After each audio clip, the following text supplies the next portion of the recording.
신앙 고백 우리 하겠습니다. 나는 전능하신 아버지 하나님 천지의 창조주를 믿습니다. 나는 그의 유일하신 아들 우리 주 예수 그리스도를 믿습니다. 그는 성령으로 잉태되어 동정녀 마리아에게서 나시고 본디오 빌라도에게 고난을 받아 십자가에 못 박혀 죽으시고 장사된 지 사흘 만에 죽은 자 가운데서 다시 살아나셨으며 하늘에 오르시어 전능하신 아버지 하나님 우편에 앉아 계시다가 거기로부터 살아있는 자와 죽은 자를 심판하러 오십니다. 나는 성령을 믿으며 거룩한 공교회와 성도의 교제와 죄를 용서받는 것과 몸의 부활과 영생을 믿습니다. 아멘. 찬송가 325장 부르시죠.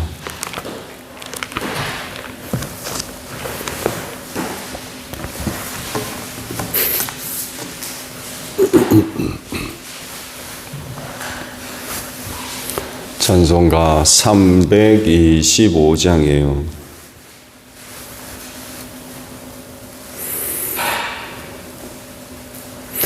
예수가 함께 계시니 시험이 허나 겁없네. 기쁨의 근원 되시는 예수를 위해 삽시다. 날마다 주를 섬기며 언제나 주를 기리고 그 사랑 안에 살면서 딴 길로 가지 맙시다. 이 세상 사는 동안에 주 이름 전파하면서 무한한 복락 주시는 예수를 위해 삽시다. 날마다 주를 섬기며 언제나 주를 기리고 그 사랑 안에 살면서 딴 길로 가지 맙시다. 이 세상 친구 없어도 예수는 나의 친구니 불의한 일을 버리고 예수를 위해 삽시다. 날마다 주를 섬기며 언제나 주를 기리고 그 사랑 안에 살면서 딴 길로 가지 맙시다. 주께서 심판하실 때 잘했다 칭찬하리니 이러한 상급 받도록 예수를 위해 삽시다. 날마다 주를 섬기며 언제나 주를 기리고 그 사랑 안에 살면서 딴 길로 가지 맙시다. 말씀을 봅니다. 열왕기상 4장에 있는 말씀을 봅니다. 1절에서 19절까지 보겠습니다. 열왕기상 4장 1절에서 19절에요. 솔로몬 왕이 온 이스라엘을 다스리는 왕이 되었을 때에 그가 거느린 거급 관리들은 다음과 같다. 사독의 아들 아사랴는 제사장이고 시사의 아들 엘리호렙과 아이야는 서기관이고 아힐롯의 아들 여호사밧은 역사 기록관이고 여호야다의 아들 분하야는 군사령관이고 사독과 아비아달은 제사장이고 나단의 아들 아사랴는 관리를 지휘하는 장관이고 나단의 아들 사붓은 제사장 겸 왕의 개인 자문관이고 아이살은 국내 대신이고 압다의 아들 아도니람은 강제 노역 책임자였다. 솔로몬은 온 이스라엘 지역에다가 관리를 지휘하는 장관 12를 두었는데 그들은 각각 한 사람이 한 해에 한 달씩 왕과 왕실에서 쓸 먹거리를 대는 책임을 졌다. 그들의 이름은 다음과 같다. 에브라임 산간 지역은 베누리 맡았다. 마가스와 사알빔과 벳세메스와 엘론 베타난 지역은 벤데겔이 맡았다. 아룻봇과 소고와 헤벨 전 지역은 베네셋이 맡았다. 돌의 고지대 전 지역은 벤 아비나답이 맡았는데 그는 솔로몬의 딸 다밧의 남편이다. 다낙과 무기또와 이스라엘 아래 사르단 옆에 있는 벳산 전 지역과 저 멀리 아벨 무홀라와 용루함에 이르는 지역은 아일롯의 아들 바나가 맡았다. 길로앗의 라못 지역과 길로앗에 있는 므낫의 아들 야일의 모든 동네와 바산에 있는 아르곱 지역의 성벽과 높이장을 갖춘 60개의 큰 성읍은 벤게벨이 맡았다. 마하나임 지역은 이또의 아들 아히나답이 맡았다. 납달리 지역은 솔로몬의 딸 바스맛의 남편 아히마스가 맡았다. 야셀과 아롯 지역은 호세의 아들 바하나가 맡았다. 이사갈 지역은 바로의 아들 여호사밧이 맡았다. 베냐민 지역은 엘라의 아들 시므이가 맡았다. 길로앗 땅은 우리의 아들 게벨이 맡았다. 이곳 길로앗은 아모리 사람의 왕 시온과 바산 왕 옥의 땅이었다. 이 12 밖에도 온 땅을 맡아서 관리하는 장관이 따로 있었다. 아멘. 오늘 아침에는요, 방금 보신 19절에 있는 말씀을 19절 하반절에 있는 말씀이에요. 이 12 밖에도 온 땅을 맡아서 관리하는 장관이 따로 있었다라는 말씀입니다. 오늘 주신 말씀의 전체적인 내용은 솔로몬이 왕권을 이어받은 후 나라의 효과적인 그런 그 통치를 위해서 조직을 구성한 그런 그 내용들이지요. 모임이 만들어진 곳에는 그 모임의 효과적인 관계와 또 모임의 목적을 또 효과적으로 이루기 위해서 조직이 구성이 되죠. 자그마한 모임이라 할지라도 조직이 구성이 돼요. 누구는 뭐를 맡고 누구를 뭐를 맡고 해서 각자의 영역에서 맡은 일들을 잘 감당함으로 인하여서 그 조직의 목적과 해야 할 일, 또 서로의 관계성을 높이기 위해서 그런 그 조직들을 세우게 됩니다. 그래서 적절한 자리에 적절한 사람을 세우는 일이 매우 중요하겠죠. 이 일이 제대로 되어지지 아니하면 큰 혼란이 일어날 수밖에 없을 겁니다.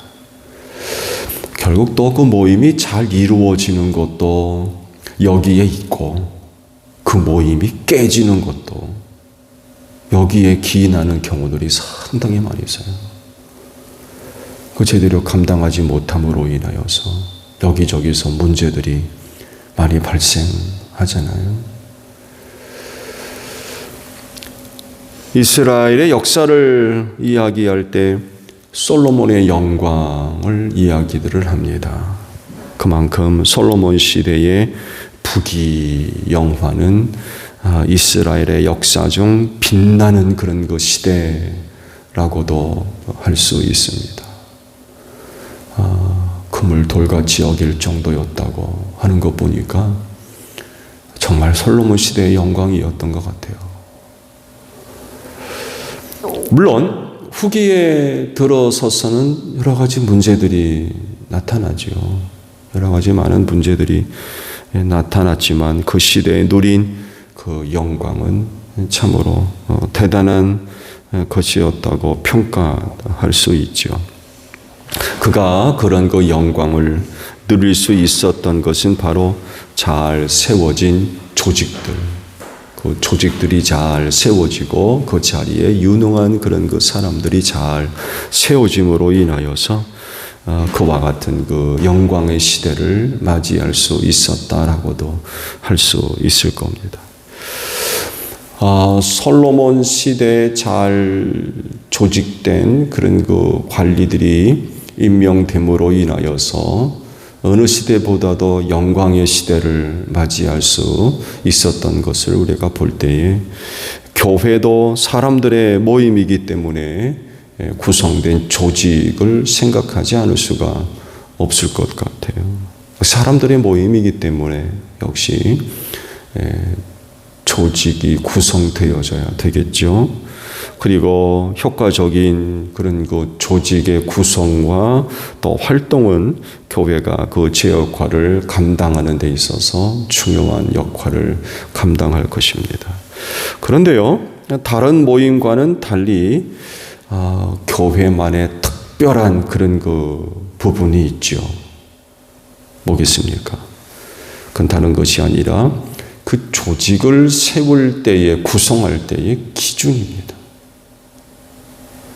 지난 주일에도 7집사를 세웠죠.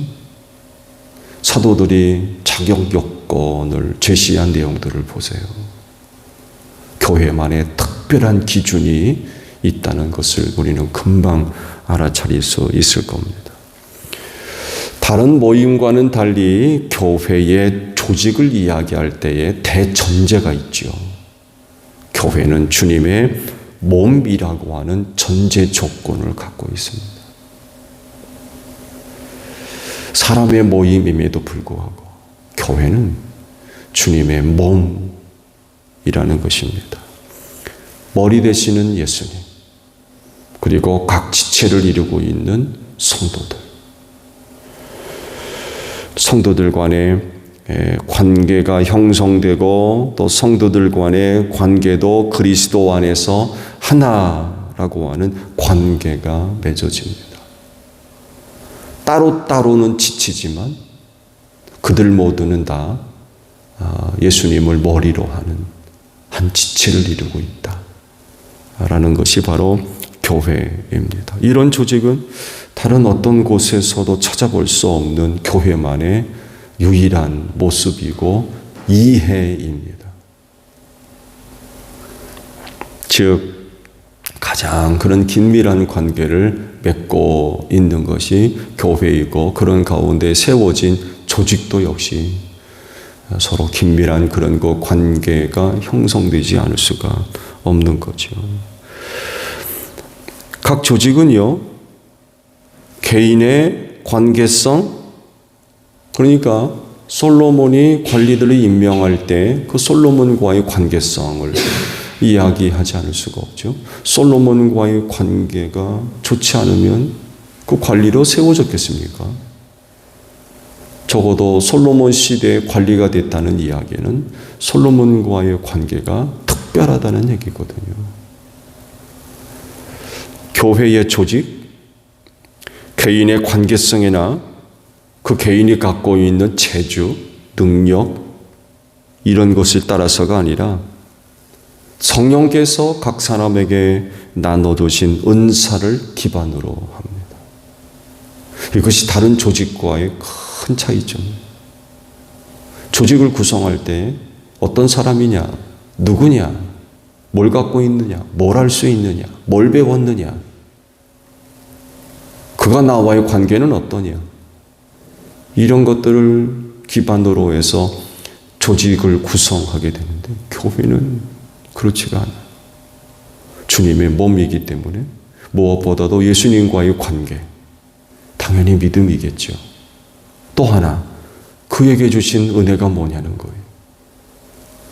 교회의 영이신 성령께서 그 교회를 위하여 각 사람에게 성령을, 은사들을 나눠주셨다고 했는데 그게 뭐냐는 거예요. 갖고 있는 은사가 뭐냐. 그 은사를 기반으로 해서 조직이 구성됩니다. 그래서 세상에서 가장 좋은 조직은 교회입니다. 가장 탁월한 조직을 갖고 있는 게 교회예요.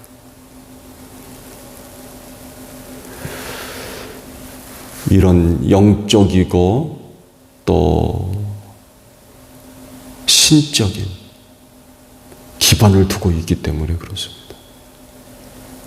세상에 이런 곳이 어디 있어요?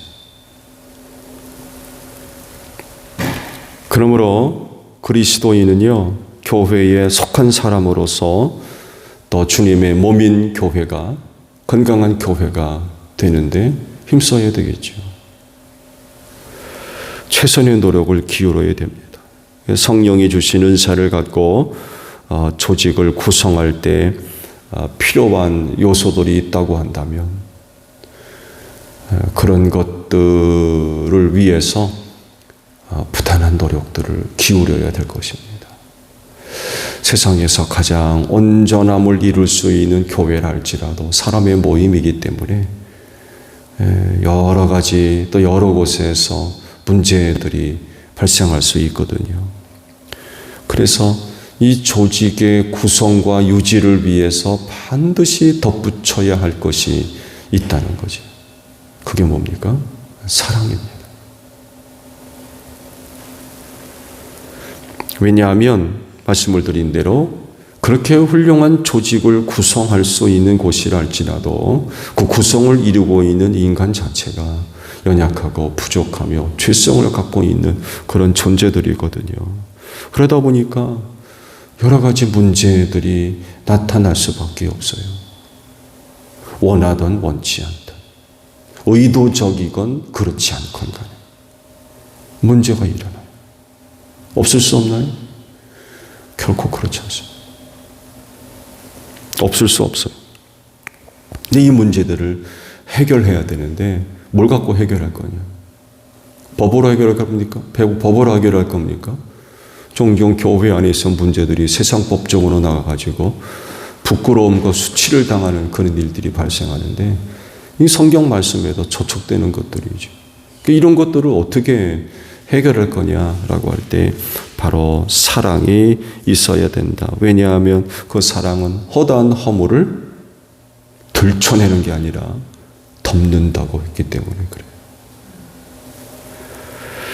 아무리 완전한 조직과 완전한 관계성을 갖고 있다 할지라도 여러 가지 문제들이 나타날 수밖에 없는 게 이 세상에 있는 모든 모임의 조직입니다. 교회만의 독특한 탁월한 그런 그 조직을 필요로 하는 데 있어서 기본적인 요소들이 다른 것과는 달리 교회만의 그런 그 특징이 있다 할지라도 완전합니까? 완전할 수 없어요. 근데 이걸 어떻게 해결할 거냐라고 할 때에 바로 사랑이라는 것입니다.